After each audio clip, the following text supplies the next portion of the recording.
नमस्कार. आज आपल्याला करायच्यात बटाटा आणि साबुदाण्याच्या पापड्या. त्यासाठी मी इथं हे 2 किलो बटाटे घेतलेत, ते चांगले उकडून घेतलेले आहेत आणि हा पाव किलो साबुदाणा घेतलाय, हा रात्री भिजवून घेतलेला आहे. तर हा साबुदाणा एखाद्या वाटीने मोजून घ्यायचा. मी ह्या वाटीने मोजून घेतलाय. 1 वाटी साबुदाणा स्वच्छ अगोदर धुवून घ्यायचा आणि नंतर ह्याच वाटीनं 1.25 वाटी पाणी त्यामध्ये भिजायला टाकायचं. पाणी ते एकदम असं कडक करून टाकायचं की जेणेकरून त्या पाण्यामध्ये आपण बोट बुडवलं तर 1 सेकंद का होईना आपण ठेवू शकतो. असं कडक पाणी करायचं आणि त्यामध्ये हा साबुदाणा भिजवून घ्यायचा. गार पाण्यात नाही भिजवायचा. गरम पाण्यामध्ये भिजवल्यामुळे काय होतं, साबुदाणा पहा एकदम फुलतो पूर्ण असं बारीक, एकदम त्याचं एकदम बारीक पीठ होतं. म्हणून आपल्याला हा साबुदाणा गरम पाण्यामध्ये भिजवून घ्यायचा. तर अगोदर हे बटाटे आपल्याला किसून घ्यायचे. ह्या मोठ्या ताटामध्ये आपल्याला बटाटे किसून घ्यायचे आणि ते एकदम बारीक किसणीने किसायचे. बटाटा किसताना एकदम व्यवस्थित किसायचा, त्याच्या गाठी पडल्या नाही पाहिजे. नंतर पापड करताना काय होतं, त्या गाठी मध्ये मध्ये येतात. हे असं व्यवस्थित बटाटा आपल्याला किसून घ्यायचा. आता हे बटाटे आपले सगळे किसून झाले. आता हा साबुदाणा हे आपल्याला मिक्सरच्या भांड्यामध्ये थोडंसं गरम पाणी टाकून वाटून घ्यायचं. त्या अगोदर मी इथं हे 5-7 हिरव्या मिरच्या घेतल्यात. हे मिरच्या तुमच्या आवडीनुसार घ्या. तुम्ही जर उपासाला जिरे खात असाल तर यामध्ये तुम्ही जिरे सुद्धा वाटून घेऊ शकता.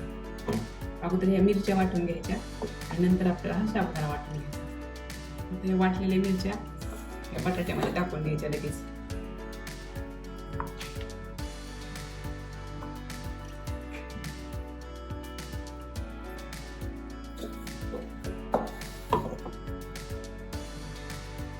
याच भांड्यामध्ये आपल्याला साबुदाणा पण वाटून घ्यायचा. इथे मी गरम पाणी करून घेतलेले, जास्त नाही, फक्त 1 चमचा पाणी टाकायचं, 1 ते 1.5. हे पासा वाटून घ्यायचा. एकदम बारीक वाटला जात नाही, परंतु तेवढंच चिकट होतो, त्यामुळे पापड्या एकदम चांगल्या येतात, खुसखुशीत होतात. असा सगळा साबुदाणा आपल्याला वाटून घ्यायचा. आता साबुदाणा वाटून झाला, बटाटे किसून झाले. यामध्ये आता चवीनुसार आपल्याला मीठ टाकायचं. आता इथे मी 1 चमचा पूर्ण मीठ टाकलेले, थोडंसं वरती. आता हे मळून घ्यायचं अगोदर आणि नंतर जर मीठ आपल्याला टेस्ट करून पाहायचं, कमी जास्त पडलं तर वरतून टाकायचं. अगोदर जर जास्त टाकलं, खारट झालं तर काढता येत नाही. हाताला थोडंसं तूप लावायचं. हे पीठ चांगलं मळून घ्यायचं. आता हे चांगलं पीठ मळून झालेले. आता याचे आपल्याला पापड बनवून घ्यायचे. थोडंसं अगोदर हाताला तेल लावायचं किंवा तूप लावायचं. उपासासाठी करायचं त्याच्यामुळे आपल्याला तूप लावायचं. असा गोल गोळा करून घ्यायचा. छोटे छोटे उंडे तयार करून घ्यायचे सगळे.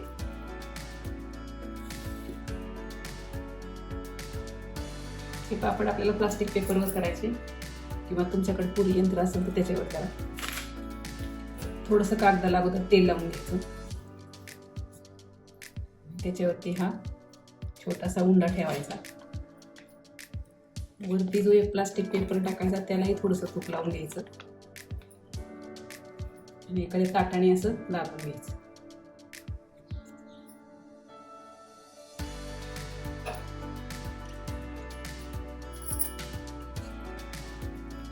मस्त असे वापरतात. हे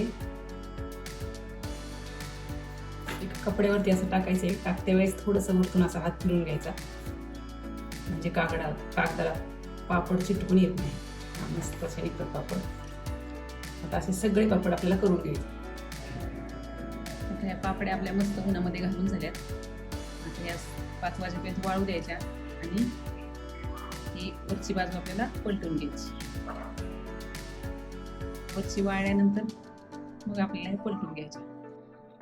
आता या पापड्या रात्री जास्त वाळल्या नव्हत्या म्हणून मी फॅन खाली ठेवल्या. त्या पूर्णच कडक झाल्या. आता आपल्याला पाणी टाकून काढायच्या. याच्यावरती एक कपडा टाकायचा, ही बाजू अशी पालथी घालायची. याच्यावरती थोडं पाणी टाकायचं आणि 10 मिनिटं राहू द्यायचं. 10 मिनिटं झाली. आता हे भिजतंय चांगलं. अशा पटापट निघतात. अशा सगळ्या पापड्या काढून घ्यायच्या. तर ह्या पुन्हा एक दिवस उन्हामध्ये वाळवून घ्यायच्या.